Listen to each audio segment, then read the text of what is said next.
Ableton Live 11 is here. In this video, we're going to be talking about what's new and improved and whether or not it's a must-have for Worship Keys players. Let's check it out.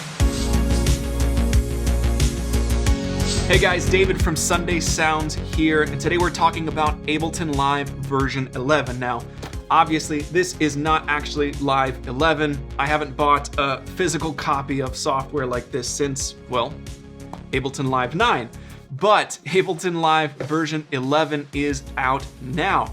It is a big update with some really cool features, but as is common with Ableton's updates to Live, it's still incremental in many ways. So there are some really cool new additions that have been made. Some of them may or may not be relevant to you as a Worship Keys player. So in today's video, we're gonna dive right into some screen capture.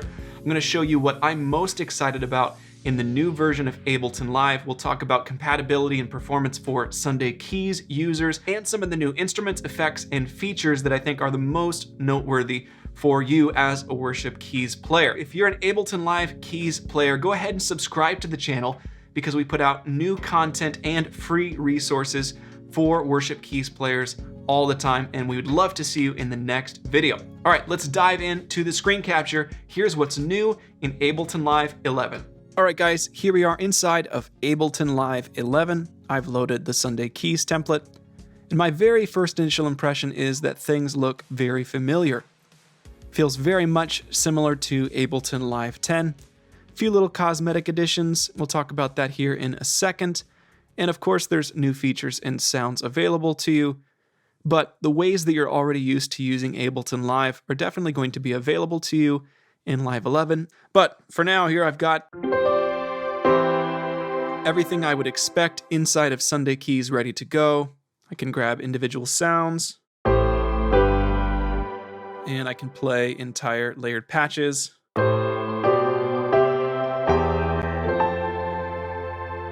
Just as you would expect. So if you are an Ableton Live 10 owner who uses Sunday Keys and you'd like to upgrade to Live 11, I don't see a reason not to give it a go as long as you have plenty of rehearsal time to put it through its paces. I don't see any initial big impacts or changes for Sunday Keys users. Now, let's hop over to a generic set and talk about some of the new features in Ableton Live 11. A couple of quality of life features that I'm really excited about, and I'm going to use the new upright piano, which was produced by Spitfire Audio. I'll talk about the instrument itself in a second, but first I just want to highlight two quality of life features that I think are actually going to be big workflow improvements. And those two things are macro snapshots, which you can see right here, and the ability to adjust the amount of macros. And the really cool thing is that when I reduce that number, I'm not deleting the other macros, I'm just dynamically able to hide them. So theoretically, if you wanted to set up a sound with lots of tweakability, you could use all 16 macros, program these out however you'd like.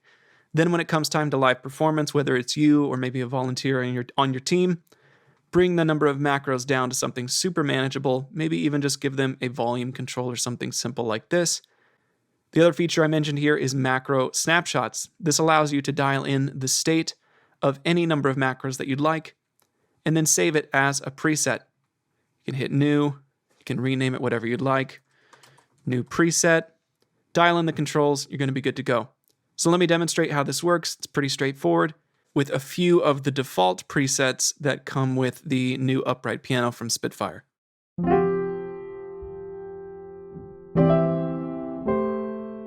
This is the intimate preset.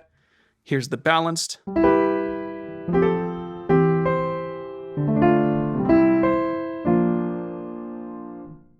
As I click through these different ones, you can see that these 8 macros are jumping in real time to different positions. With those two quality of life features mentioned, let's get into these new instruments a little bit. So this is the upright piano, again from Spitfire.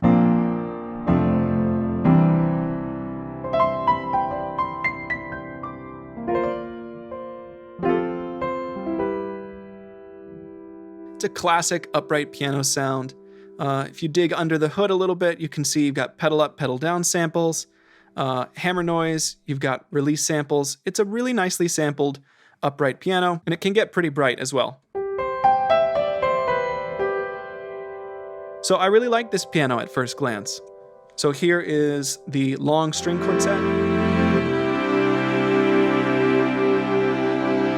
and I can use macro snapshots to jump between different articulations. I really especially like these more subdued ones. Makes for a great combination with the upright piano.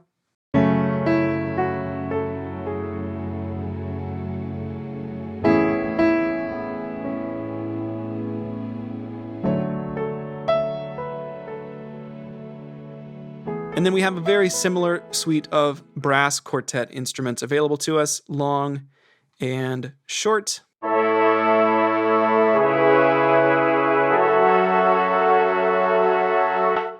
Okay, now for something entirely different. So there are a few instruments here that are a part of a new category. All of these created, I believe, under the hood in Max for Live.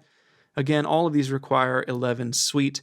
The series is called Inspired by Nature. There's 4 instruments: Emit, Tritone, Vector FM, and Vector Grain.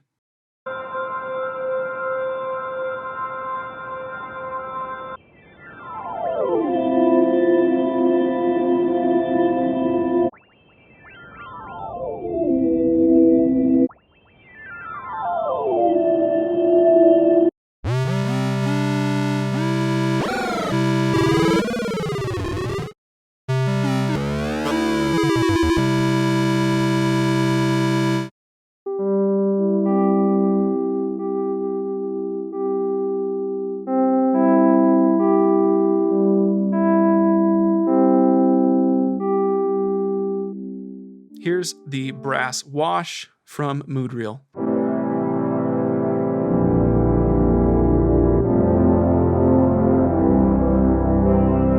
Some really cool textures and pads here. I especially had fun checking out the ethereal pads category. There's several pads in here that are all over the place sonically that I think are really fun and I'm excited to check out more of.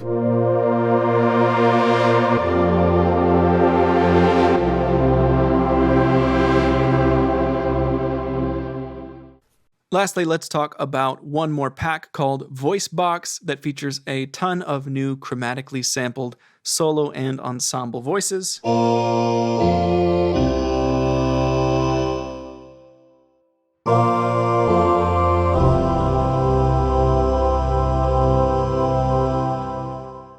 So now that I've had the chance to spend some time inside of Ableton Live 11, I don't really want to draw a lot of conclusions about what you should do, because I'm sure that many of you are asking, should I upgrade to Ableton Live 11 right now?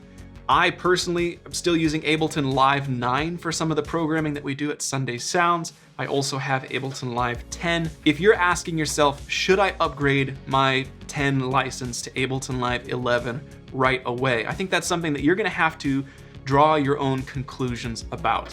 There are some really cool new features, lots of quality of life improvements for those who use Ableton Live as a DAW. So to be able to comp tracks, to be able to follow tempo, some of the realism or humanization features that have been added, as well as MIDI polyphonic expression, if that's something that's important to you. These are the big changes that I see at the forefront of Ableton Live 11. But a lot of this stuff isn't at the forefront for a worship keys player.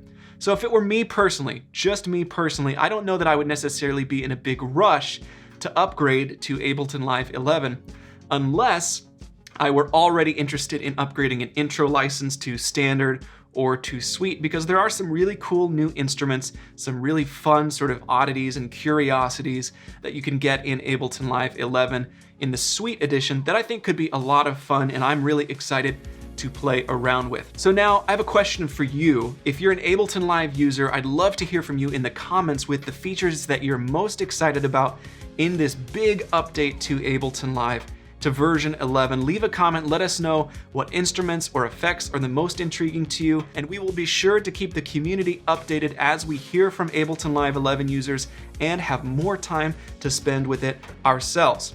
I hope that this video has been fun for you to watch. I hope you're excited about the future of Ableton Live as a software, because it's always fun when these big updates come out. So thanks for checking out the video. If you found it helpful or informative, give it a thumbs up. That's a great way to support us here at Sunday Sounds. Thanks for watching, have a great day, and have fun with Ableton Live 11.